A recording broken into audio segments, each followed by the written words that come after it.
کیا آپ یقین کریں گے کہ ایک رات ایک خلیفہ اپنی رعایا کے حال جاننے کے لیے خاموشی سے اپنے شہر کی گلیوں میں نکلا اور ایک ایسے خیمے تک پہنچا جہاں ایک ماں اپنے بھوکے بچوں کو بہلانے کے لیے خالی ہانڈی میں صرف پانی ابال رہی تھی۔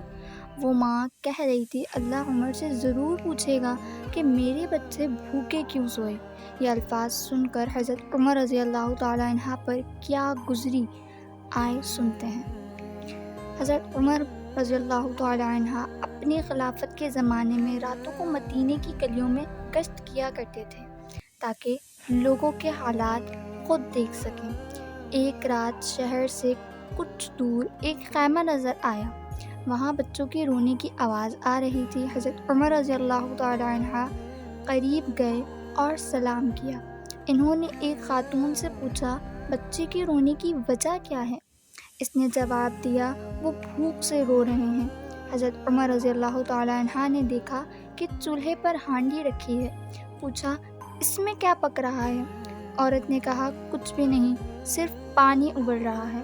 میں بچوں کو یہ سوچ کر بہلا رہی ہوں کہ کھانا پک رہا ہے، شاید انتظار کرتے کرتے سو جائیں۔ پھر اس نے درد بھرے لہجے میں کہا، اللہ عمر سے قیامت کے دن ضرور پوچھے گا کہ اس کی رعایا بھوکی کیوں رہی۔ یہ سن کر حضرت عمر رضی اللہ تعالیٰ عنہ کی آنکھوں میں آنسو آ گئے۔ وہ فوراً بیت المال گئے، آٹا، گھی اور دیگر ضروری سامان اپنے کندھے پر اٹھایا۔ ساتھی نے عرض کیا، امیر المومنین، یہ بوجھ مجھے دے دیں۔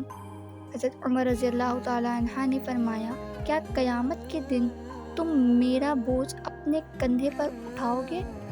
وہ خود سامان لے کر اس عورت کے پاس پہنچے، اپنے ہاتھ سے کھانا تیار کیا اور بچوں کو کھلایا، اور جب تک وہاں سے نہ ہٹے جب تک بچے ہنسنے اور کھیلنے نہ لگے۔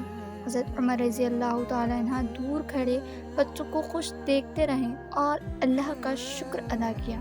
ایک سچا حکمران وہ ہوتا ہے جو اپنی رعایا کو درد میں دیکھ کر اس کی مدد کرے، اپنی رعایا کے درد کو اپنا درد سمجھے، اور ایک مسلمان کو بھی چاہیے اپنے آس پاس کے ضرورت مندوں کی خبر رکھے، کیونکہ اللہ کے نزدیک بندوں کی خدمت بہت بڑی عبادت ہے۔ اگر یہ واقعہ آپ کے دل کو چھو گیا ہو تو ویڈیو کو شیئر ضرور کیجیے گا، اور ایسے ہی ایمان افروز واقعات کے لیے ہمارے چینل کو سبسکرائب کریں۔ شکریہ۔